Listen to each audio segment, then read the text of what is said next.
three things, no, na gusto nating i-discuss sa inyo regarding this chart. First time natin na nag-close above our all-time highs. In some charts, hindi pa. In some charts, meron. Ano? I think this chart nag-close above all-time high. This is the index, no, Bitcoin index. So, nag-close tayo above all-time high in this Bitcoin index chart. So, yan po, it means Bitcoin is trying to break its all-time high. Yun ang sinasabi. This suggests that Bitcoin is trying to break its all-time high. Yung mga breakout traders, gusto nila may mga confirmation. So, one thing na natutunan natin about confirmation candles and confirmed breakouts, kailangan yung next candle niya will close ng long green to confirm, oh, sige, breakout na yan. So, that's the first scenario. So, meaning to say, if magko-close po itong candle na to ngayon ng long green, okay, sige, breakout tayo, we might probably see yung next possible psychological target na 130. That's a psychological resistance. So, pwede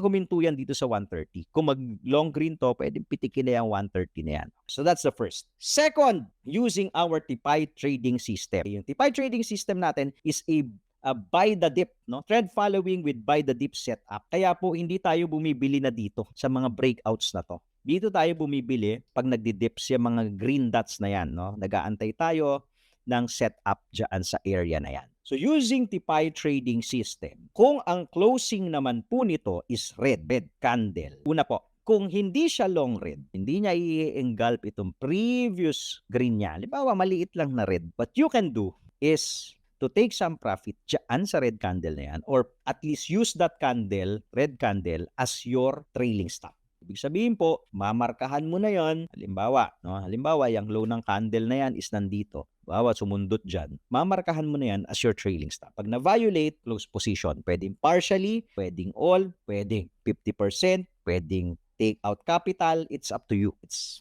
depende po sa risk tolerance level ninyo. So that's the second scenario. Ano yung pwedeng mangyari, Tito, kapag may maliit na red candle na dyan? There's a likelihood na si Bitcoin will consolidate naman. Pwede naman tayo mag-consolidate. Ibig sabihin, sideways consolidation, that's a possibility. Ngayon, the third one, yung pangatlo po na scenario natin is kung long red candle ito. Maglo-long red candle po yan, it means this is a false breakout. There's a probability na false breakout yan. Hindi ka nag-confirm. Long red, nag-close ka na naman dito sa ilalim. So there's a probability na si Bitcoin ay mag-correct naman sideways. Probably create a flag. Let's see. So if you're using TPI, put a trailing stop na kung magre-red ito. Ngayon, kung green yan, we might see 130. So depende po sa closing yan. Alright? So, wala ka ng talo dito kasi kung TPI yung gamit mo, dito ka nakapasok. We don't enter na here kasi marami na pong red dots dyan. No? We don't enter na here. Nasa resistance na po yan. Kung maraming nakalong, ganito, bantayan nyo rin po yon yung on-chain data ng long and short position. Kung marami pong mga nakalong dyan, there's a high probability na i-squeeze mo na yan, long na yan, magko-correct ka, okay, bago natin basa. Okay, Tito, pagka ganun ba, nag-long red ba to? Pagka failed breakout ba yan, bear market na? Ay, hindi po ganun. Hindi po ganun. So, titignan natin ano pa yung magiging reaction ng price kung sakasakali man na bumalik tayo dito. Okay, tignan natin, bubuo ba siya ng candle? Manliliquidate ba siya ng mga longs? Babalik ba siya dito sa SR flip area natin sa 118? Let's see.